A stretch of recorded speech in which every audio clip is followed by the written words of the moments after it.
ক্ৰমান্বয়ে মিত্ৰতাৰ দুৱাৰ বন্ধ কৰিছে গৌৰৱে। ২৬ত একগোট নহ'বও পাৰে তিনি গগৈ। আহি আছে অসম বিধানসভা নিৰ্বাচন। এই নিৰ্বাচনৰ পূৰ্বে তিনি গগৈ একগোট হোৱাৰ চৰ্চা চলিছিলে, কিন্তু সেই চৰ্চাত চেঁচা পানী ঢালিছে সাংসদ তথা প্ৰদেশ কংগ্ৰেছৰ সভাপতি গৌৰৱ গগৈয়ে। এক প্ৰকাৰ এই অভিযোগ উত্থাপন কৰিছে বিধায়ক অখিল গগৈয়ে। উল্লেখ্য যে কালি সংবাদ মাধ্যমৰ আগত সাংসদ তথা প্ৰদেশ কংগ্ৰেছৰ সভাপতি গৌৰৱ গগৈ কৈছিল যে শুই উঠি অখিল গগৈ কি কয় কি নকয় সেয়া কোনো বুজি নাপায়, কাক প্ৰশংসা কৰে সেয়া কোনো ধৰিব নোৱাৰে। অখিল গগৈ ডাঙৰীয়া দিনত শুই উঠি কাক গালি পাৰে কোনো ক'ব নোৱাৰে, এদিনা কাক সমালোচনা কৰিব কোনো ক'ব নোৱাৰে বা কাক প্ৰশংসা কৰিব কোনো ক'ব নোৱাৰে।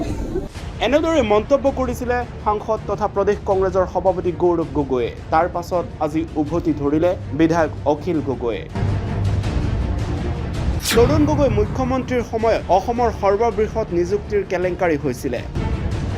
কংগ্ৰেছ চৰকাৰ জগৰীয়া বুলি দিনৰ পোহৰৰ দৰে সত্য। কংগ্ৰেছ চৰকাৰৰ দিনত APSC কেলেংকাৰী হৈছিল। মুখ্যমন্ত্ৰীৰ পুতেকে যদি তাত বেয়া পায় তেতিয়া ক'বলগীয়া একো নাই। বিৰোধীবিলাক ঐক্যবদ্ধ হ'ব, এই খবৰটো পাবৰ কাৰণে অসমৰ মানুহ অতি ব্যগ্ৰতাৰে ৰৈ আছে, আৰু সেই ব্যগ্ৰতাৰে আমিও ৰৈ আছো, ৰাইজৰ দলো ৰৈ আছো যে আমি বিৰোধীবিলাক ঐক্যবদ্ধ হ'ব লাগে।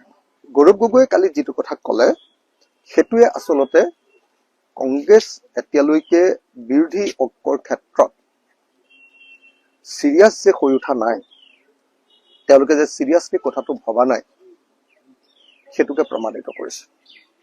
এতিয়া অসমৰ হাজাৰ হাজাৰ মানুহ, লাখ লাখ মানুহ যিবিলাকে বিজেপিৰ অত্যাচাৰৰ পৰা অসমক বচাব খোজে, যিবিলাকে ভাবে যে হিমন্ত বিশ্ব শৰ্মাৰ নামৰ টাইৰেণ্টজনক, স্বেচ্ছাচাৰী শাসকজনক ফুৰাব লাগে, যিজনে ভাবে যে সাম্প্ৰদায়িক বৰ্ণবাদী শাসন ব্যৱস্থাৰ পৰিৱৰ্তে আমাক এখন ডেমক্ৰেটিক শাসন লাগে, যিজনে ভাবে যে অসমৰ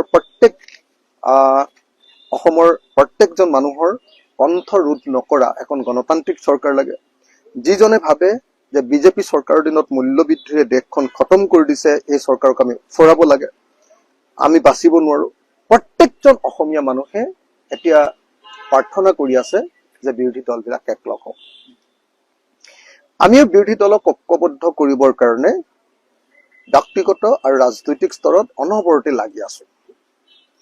গৌৰৱ গগৈ সভাপতি হোৱাৰ পাছত মই কংগ্ৰেছ সম্পৰ্কে এটা শব্দও কোৱা নাই, কংগ্ৰেছ সম্পৰ্কে সামগ্ৰিকভাৱে এটা শব্দও কোৱা নাই। এটাই অপেক্ষা কৰি ৰৈ আছো যে গৌৰৱ গগৈৰ মুখৰ পৰা একতাৰ কথাটো আহিব। আমি ভাবি আছিলো যে গৌৰৱ গগৈ নিজৰ দলটো শক্তিশালী কৰিবলৈ লাগি আছে, ঠিকে আছে, কিন্তু গৌৰৱ গগৈ যদি লগতে বিৰোধী একলগ নোহোৱাটো ভাবি আছে, কালিৰ যিটো বক্তব্য সেই বক্তব্যটোৰ পৰা এটা ইংগিত আহিছে যে তেওঁ অকমান বিৰোধী ঐক্যবদ্ধ নহয়, অকলেই পাৰিম জাতীয় তেনেকুৱা ধৰণৰ যেন ষ্টেণ্ড এটাত আছে, সেই বক্তব্যটো কালিৰ বক্তব্যটোৰ পৰা প্ৰকাশ পাইছে। যদি এইটো বক্তব্য সঁচাকৈ তেখেতৰ দলৰ বক্তব্য বা তেখেতৰ বক্তব্য হয়, তেতিয়াহ'লে সমগ্ৰ অসমীয়া জাতিৰ কাৰণে, যিবিলাক মানুহে বিজেপিক পৰাভূত কৰিবৰ কাৰণে ৰৈ আছে, দিনে ৰাতিয়ে প্ৰাৰ্থনা কৰি আছে, সকলোৰে কাৰণে এই বক্তব্য দুৰ্ভাগ্যজনক। এনেদৰে অখিল গগৈ সাংসদ তথা প্ৰদেশ কংগ্ৰেছৰ সভাপতি গৌৰৱ গগৈক উভতি ধৰিলে। ইয়াৰ পাছতেই প্ৰশ্ন উঠিছে, দুই গগৈৰ যুদ্ধত ২৬ৰ পূৰ্বে তিনি গগৈ একগোট নহ'ব, তাৰে যেন ইংগিত দিছে। ইফালে বিধায়ক অখিল গগৈৰ অভিযোগ, বিজেপি শাসনৰ গাদীত পুনৰবাৰ বহুৱাবলৈ কংগ্ৰেছৰ এয়া ষড়যন্ত্ৰ।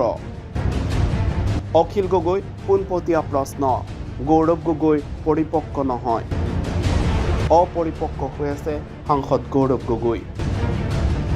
দুই গগৈৰ এই বাকযুদ্ধই এতিয়া কোন পৰ্যায়ত উপনীত হ'ব সেয়া সময় লক্ষণীয় হ'ব। News desk report, reporter any.